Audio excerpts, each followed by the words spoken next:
What's up, my niggas? So I want to talk about the election. Um, this is something that I don't usually do on this channel because, you know, I never found it in myself to like really go with the political route, despite all the goofy shit that I do and stuff like that. But I think I want to put put all the funny shit aside and kind of go to the serious route for a second because I mean, if I don't express it, I feel like it's just gonna be something that's gonna be just really stuck in my head for like the long time if I don't express it. So, I mean, damn, where the fuck do I start? I obviously feel bad for the Democrats because they fear for their democracy. They feel that their democracy is at stake. I feel bad for the women that feel like their lives may be at stake because their rights may get taken away from them in a finger of a snap. You know, I feel bad for anyone that did everything in their power to keep this guy from winning. You know, there was a woman, I believe she was like a TikToker or something like that made a video expressing how she flew back to her hometown in Georgia. I believe she paid a $700 flight back home, and she spent she spent $700 to get back home to Georgia to vote Democrat just to see Trump not see the light of day in this re-election.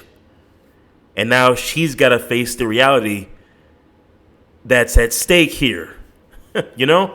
It's like, damn. All of that just to fucking end up losing this shit, you know? So all of this, I get it. I wish this could have been a different conversation, but right now it isn't. But, however, I know everybody's going to play the blame game and everybody's going to point fingers and everybody's going to say, you know, what could have been done right or what could have this been done right to make this campaign better. And I don't think there's anything that Kamala Harris could have done better in this campaign to win the election. I just don't think there was anything she could have done because I feel like she ran the better campaign, you know, better than Trump. She whooped his ass in the debate. You know, she ran on the ass. She put smiles on people's faces. It was like every time you watched her rallies, it was just like a feeling of that you left feeling very hopeful, optimistic for the future. You know, she gave like words of encouragement and, you know, just like you just feel very like excited every time you saw her. And I there was a Republican that was actually voting Democrat. Like she used to be a long-term Republican, you know, voting all the way, you know, back since like the 80s and stuff like that. And she was crying on camera every time she saw Kamala Harris because of just how happy she made her feel. No, she just put a warm place in her heart. It just left her feeling emotional. And just like, I felt that, you know, on a different level. And then you go to Trump. All Trump did was attack people, attack America, women, attack Detroit, Philly, saying how garbage it was and shit like that. And in his victory speech, all of a sudden it goes to America is the greatest country in the world. Like, dude, get the fuck out of here. I don't want to hear that shit. Nobody but your cult group wants to hear that. I'm pretty sure. And then on top of that, this is the same motherfucker that just went on stage the day before the election and he was calling Nancy Pelosi a bitch. He was like, Nancy Pelosi is a... He kind of like stopped himself a little bit and then the crowd just laughed it up. You know, just laughing it up like, ha ha ha ha ha ha. Like, bro. Like, what kind of shit is that? That's our president? That's our president. That's our leader. Man. This shit is like wild.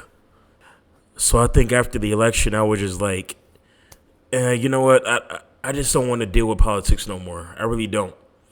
because I feel like it's just gonna be more stressful if I just keep on thinking about it. It's just gonna be, what the hell are we gonna do for the next 4 years? Because how is the economy gonna look in the next 4 years?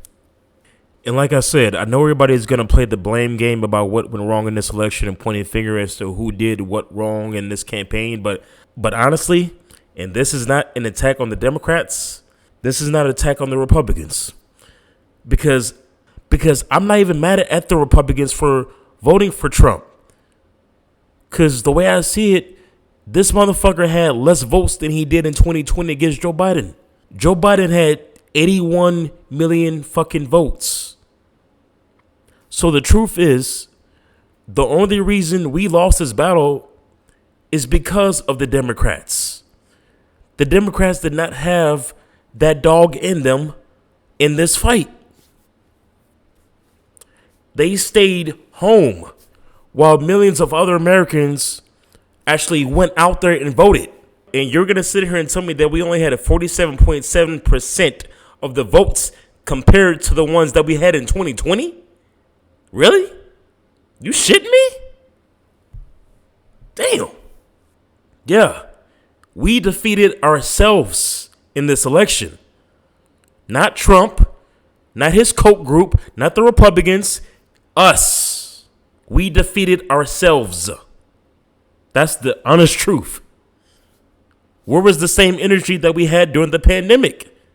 It was not here in 2024. You could have had Obama in this election and he still probably would have fucking lost. Cause like I said, there is nothing that she could have did better. Just because you've lost the battle does not mean you've lost the war. But in this fight, nobody is on your side. Joe Biden said it the best. You can't only love your country when you've lost. The mainstream media is not on your side. Not CNN, not Fox News, not ABC, nobody. You have the power to keep fighting for your own democracy. Even if the economy goes to shit within the next 4 years. Even if you don't like what Trump has to say. Even if you don't like his policies. Quite frankly, I'm sick and tired of seeing him myself. Of seeing his face every time I tune in to my newsfeed or whatever. I personally wish he can go away. But still, the message that is going to be fought for has to be more clear. So get your ass up and keep fighting. And that's all I got to say about that.